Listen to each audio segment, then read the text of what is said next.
89.6 FM, ये है गोंडा शहर की धड़कन।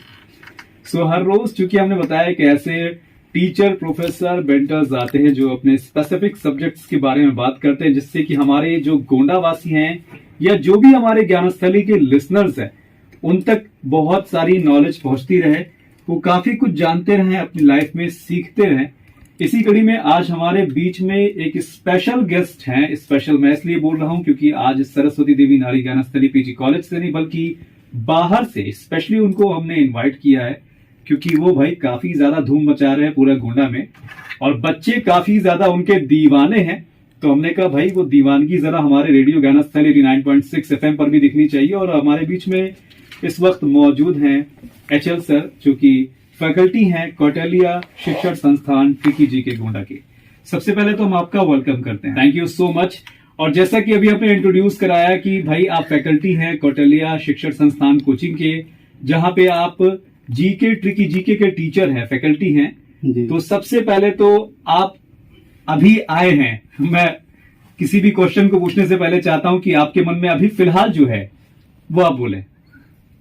आप first time radio Gyansthali 89.6 FM पे आए हैं, आपको कैसा महसूस हो रहा है? बहुत अच्छा महसूस हो रहा है, और क्योंकि हमारे शहर के लिए यह बहुत ही एक अच्छी नई पहल है और अच्छी जानकारी प्राप्त होती है।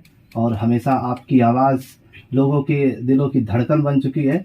और थैंक यू सो मच। मेरी आवाज़ तो लोगों के दिलों की धड़कन बन चुकी है, लेकिन लोगों के करियर की उड़ान आपके सब्जेक्ट से है। जी जी, कहीं ना कहीं बहुत महत्वपूर्ण सब्जेक्ट है। और जैसा कि देखिए जब आप आए थे और आपने बताया था, इवन गोंडा के बहुत सारे बच्चे जो भी कॉम्पिटिटिव एग्जाम्स की तैयारी कर रहे हैं या किसी भी कोचिंग संस्थान में जी, वो फैकल्टी का नाम कहीं ना कहीं सुनते हैं। तो HL सर का नाम एक बहुत बड़ा नाम है जो ऑलरेडी लोग गोंडा में काफी ज्यादा जानते हैं। तो आपने हमको बताया कि आप ट्रिकी जीके के फैकल्टी हैं। जी सर। सबसे पहला क्वेश्चन मेरा आपसे यही रहेगा कि पहले तो हमको आप ये बताइए कि ये ट्रिकी जीके क्या है। बचपन से तो हमने जीके जीके जीके मतलब जनरल नॉलेज सीखा है, लेकिन ये ट्रिकी वाला जीके क्या है? ये कुछ अलग कॉन्सेप्ट है क्या? बिल्कुल सर, जीके और जीएस बच्चे पढ़ते हैं, कॉन्सेप्ट नहीं क्लियर हो पाता। आपको पता है कि सर कि पेपर में जब तक कॉन्सेप्ट नहीं क्लियर होगा तब तक कहीं ना कहीं सफलता नहीं मिल पाएगी। तो ट्रिकी जीके जो होता क्या है कि बहुत बड़ी चीजों को बहुत छोटा कर देता है। आप कम से कम समय में जल्दी से जल्दी सफलता पा जाते हैं। बहुत बड़े रूप को एक छोटा रूप देना वो ट्रिकी जीके है। ट्रिकी जीके मतलब एक तरीका, पढ़ते समय हर स्टूडेंट तरीका अपनाता है, वो तरीका जो आपके मेमोरी में रहे और पेपर तक जाए और एक आपको सफल बनाए, वो है ट्रिक। यानी आप ये कह रहे हैं कि गागर में सागर वाला काम। बिल्कुल सर, बहुत बड़ी चीज को बहुत छोटे में भर देना। जी, ये तो हमने जाना, लेकिन कई बार क्या होता है ना कि ऐसा कहा जाता है कि अगर ट्रिक्स अपनाते रहोगे तो फिर कॉन्सेप्ट कैसे क्लियर होगा, ट्रिक्स तो भूल जाओगे, फिर ट्रिक्स के बदले में कोई सीखता थोड़ी ना है, उसको जानना। इसको कैसे आप डिफाइन करते हैं कि अगर कोई ट्रिक अपनाता है तो क्या सच में उस कॉन्सेप्ट को ना जान के सिर्फ रटता है ट्रिकी के थ्रू, ट्रिक्स के थ्रू, या क्या होता है? बिल्कुल सर, इसको हमें एकदम क्लियर कर देना चाहता हूँ कि यहाँ पर बच्चों के दिमाग में ये भ्रांतियां हैं कि कहीं ना कहीं ट्रिक का मतलब ये होता है कि शॉर्ट तरीका, अगर हम शॉर्ट तरीका अपनाएंगे तो कहीं ना कहीं गलती हो सकती है या बहुत बड़ा मिसहैप हो सकता है, लेकिन ऐसा नहीं है। ट्रिक कई प्रकार के होते हैं। हम लोग क्या करते हैं, जो हम ट्रिक बनाते हैं विस्तृत रूप का एक छोटा सा रूप बनाते हैं, क्योंकि ज्यादा से ज्यादा हमें समय बचाना होता है। बहुत बड़ी चीजों को एक छोटा सा रूप देते हैं। ऐसा नहीं होता है कि उसमें शॉर्ट तरीका होता है, विस्तृत रूप उसमें ऑलरेडी छिपा होता है। यानी बहुत बड़ी चीज को हम लोग छोटा कर देते हैं, तो वो सारी चीजें होती हैं, उसमें कोई रिस्क नहीं होता है, आपका समय बचता है। क्योंकि पेपर की आप तैयारी कर रहे हो, ठीक है, आप पढ़ते जा रहे हो, लेकिन पेपर निकालना है, अपनी जिंदगी नहीं निकालना, अपनी जिंदगी को बचा के भी रखना है।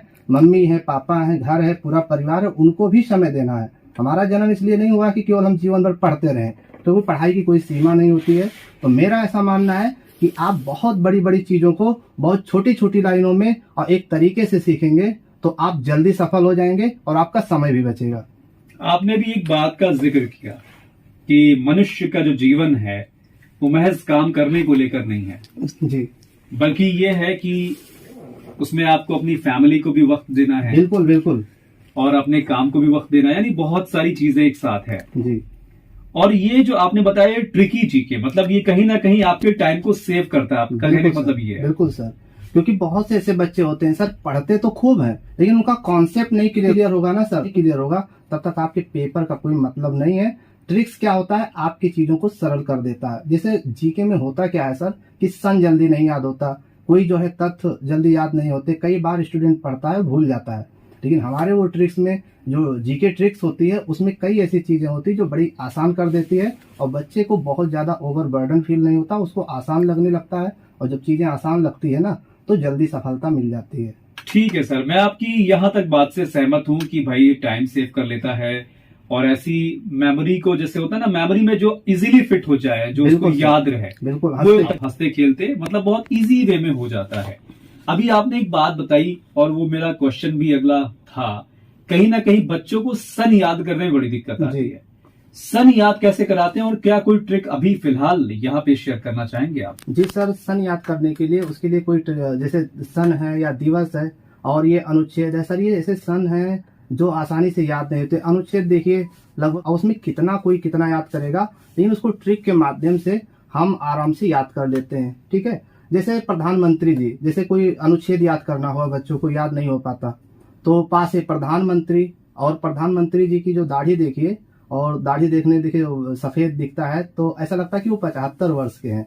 तो जो प्रधानमंत्री की नियुक्ति होती है वो किस अनुच्छेद के अंतर्गत होती है, तो अनुच्छेद 75। तो इस तरीके से थोड़ा सा उसमें दिमाग में आ जाता है। अब जैसे चौरी चौरा कांड बच्चे याद करते हैं, अब चौरी चौरा में रा को लिखेंगे 2 बार, सामने सामने लिखेगा तो 22 दिखेगा, तो उसमें जब 22 दिखेगा तो 1922 उसे ट्रिक जुड़ जाएगा। इस तरीके से अब जैसे दिवस याद करना है, मानव 10 दिशाओं में है। अब मानवाधिकार दिवस कब मनाया जाता है, 10 दिशाओं में है, 10 से हो जाएगा 10, दिशाओं से हो जाएगा दिसंबर। इस तरीके से मानो 10 दिशाओं में। जल में 2 मिर्चा डाल दो, जल दिवस हो गया, 2 का मतलब 22 हो गया, मिर्चा से हो जाएगा मार्च हो जाएगा, तो यानी कि 22 मार्च को जल दिवस मनाया जाता है। तो इस तरीके से मतलब जो है दिवस भी आराम से याद कर सकते हैं, सन तमाम तरीके से इस तरीके से याद कर। जैसे अवज्ञा लिखते हैं, छोटा आ बनाया 3 बन गया, वा जो बनाते हैं 0 बन गया, 30 हो गया, 1930 में सबने अवज्ञा आंदोलन हुआ था।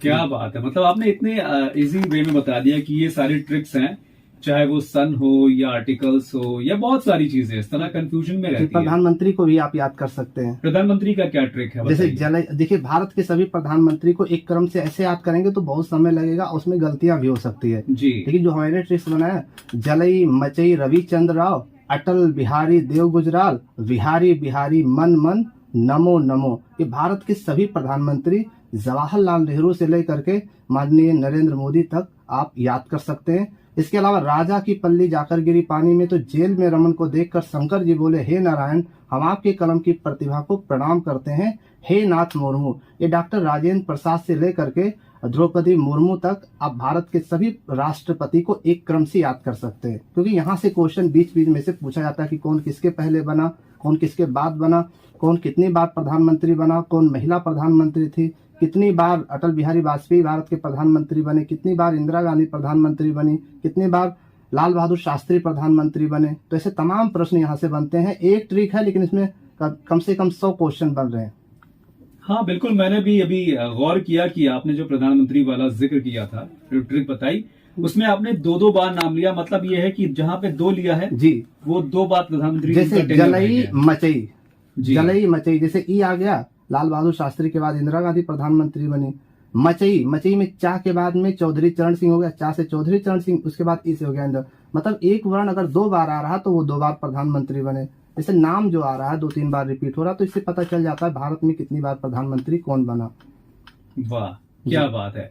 लेकिन एक क्वेश्चन फिर यहाँ पे खड़ा होता है अचल सर। जी सर, आपने बताया कि ये एक आपकी ट्रिक है। अब मान लीजिए कोई दूसरा फैकल्टी है जो ट्रिकी जीके का फैकल्टी है और उससे बच्चा सीख रहा है, क्या वो सेम कॉन्सेप्ट है वही सिखाएंगे या उनका कोई अलग से खुद का कुछ होगा? देखिए सर, सबका अलग अलग सिखाने का तरीका होता है। ठीक है, अगर कोई दूसरा टीचर आके ट्रिक्स सिखाता है, अगर बच्चों को लग गया कि तो वो हमारे ट्रिक्स को नहीं अपनाएंगे, क्योंकि बच्चा इजिली वे ढूंढता है।